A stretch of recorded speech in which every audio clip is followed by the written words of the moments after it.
ఎట్లా చూస్తారు ఇప్పుడు బీసీ మహిళ కొండా సీరక ఇష్యూని కాంగ్రెస్ లో మీరు విమర్శించాల్సింది అవినీతి ఆమె విమర్శిస్తుందని ఎట్లా చూస్తారు?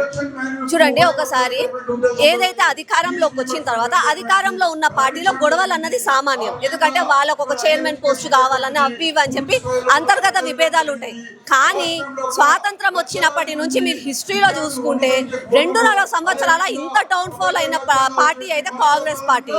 మన తెలంగాణ రాష్ట్రంలో అధికారంలోకి వచ్చిన రోజు నుంచి రేవంత్ రెడ్డి పేరు తర్వాత ఎవరన్నా ఫేమస్ ఉన్నారా అంటే కొండలరెడ్డి, వాళ్ళ తమ్ముడు పేరు.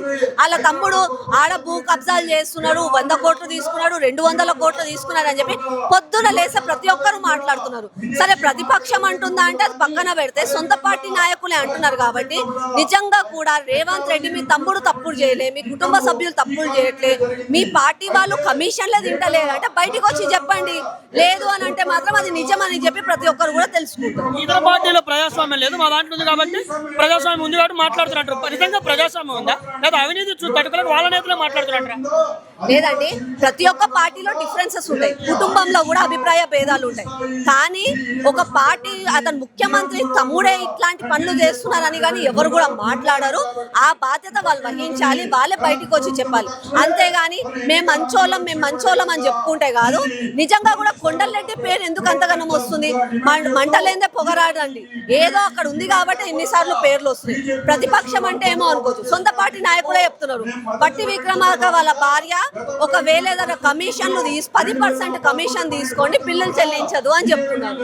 వాళ్ళే చెప్తున్నారు. క్లారిటీ ఇవ్వండి ప్రజలకి, అయిపోతుంది. లేకపోతే ఇట్లనే వాళ్ళ కుర్చీ వాళ్ళ కాపాడుకోవడానికి చేసుకొని పక్కన ఉన్న ప్రభుత్వంలో ఉన్న ఏవైతే సమస్యలు ఉన్నాయో అవన్నీ పక్కన పెట్టేస్తున్నారు. పరకాల్లో మొదలైన పంచాయతీ వల్ల కొండా సీరకు ఒంటరి కొంతమంది అంటుంటే బీజేపీ అనుకుని నడిపిస్తుంది కొండా సీరకు.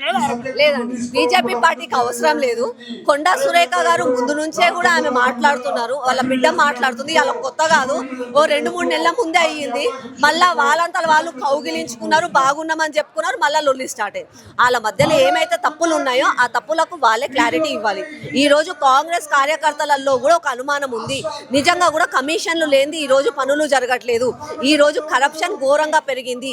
పొద్దున లేసే టీవీలలో మనం 100 కోట్లు పట్టుకున్నారు, 200 కోట్లు పట్టుకున్నారు అని చెప్పి చూస్తున్నామండి. మళ్ళీ పట్టుకున్న వాళ్ళు సస్పెండ్ అవుతున్నారా, వాళ్ళ జైలు శిక్ష వేస్తున్నారా? ఆ తీసుకున్న 200 కోట్లు ఏమయ్యాయి? క్లారిటీ ఉందా?